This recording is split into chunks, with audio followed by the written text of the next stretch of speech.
మహాత్మా జ్యోతిరావు పూలే 197వ జయంతి సందర్భంగా ధర్మవరం పట్టణంలో ఆయన విగ్రహానికి బీసీ సంఘాల నేతలు పూలమాలలు వేసి ఘనంగా అంజలి ఘటించారు. ధర్మవరం పట్టణం కాలేజీ సర్కిల్ వద్ద ఉన్న మహాత్మా జ్యోతిరావు పూలే విగ్రహానికి ధర్మవరం పట్టణానికి చెందిన బీసీ సంఘం నాయకులు ఘనంగా నివాళులర్పించడం జరిగింది.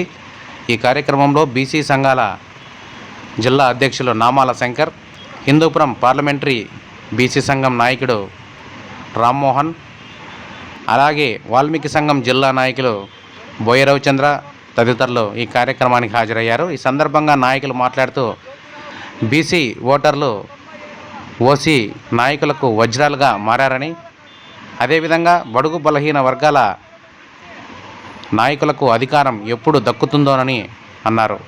ఈ కార్యక్రమాన్ని ఉద్దేశించి బోయ రవిచంద్ర మాట్లాడుతూ బీసీల అభ్యున్నతి కోసం, బడుగు బలహీన వర్గాల అభివృద్ధి కోసం మహాత్మా జ్యోతిరావు పూలే ఎంతో కృషి చేశాడని కొనియాడారు.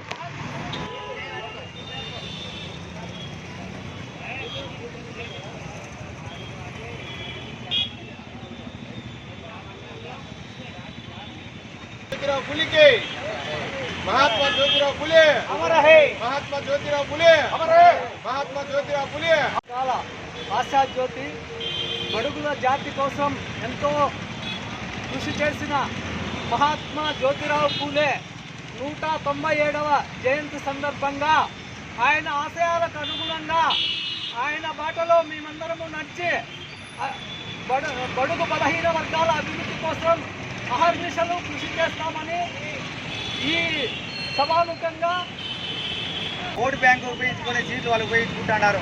బీసీలు ఓట్లు ఓసీలకు వజ్రాలని వాళ్ళు బీసీలు బిస్కెట్లు వేసి చాలామంది బీసీలను అన్యాయం చేస్తున్నారు. తన పార్టీల్లో వాళ్ళు ఎడనీకొని పోతున్నారు. బీసీలు సీఎం కావాలి, బీసీ సీఎం అయినాడు, బీసీలు ఐక్యత రావాలి, బీసీలు ఆర్థికంగా బలపడాలి, బీసీల్లో బడుగు బలహీన వర్గాల్లో ఎవరు ఏదైనా బీసీల ఐక్యత ఉంటే బీసీ కులంలో ఒకే కులమని భావించి ఈ రాష్ట్రంలో తెలుగు రాష్ట్రాల్లో బీసీ సీఎం కావాలని సభాముఖంగా తెలియజేసుకుంటున్నాము.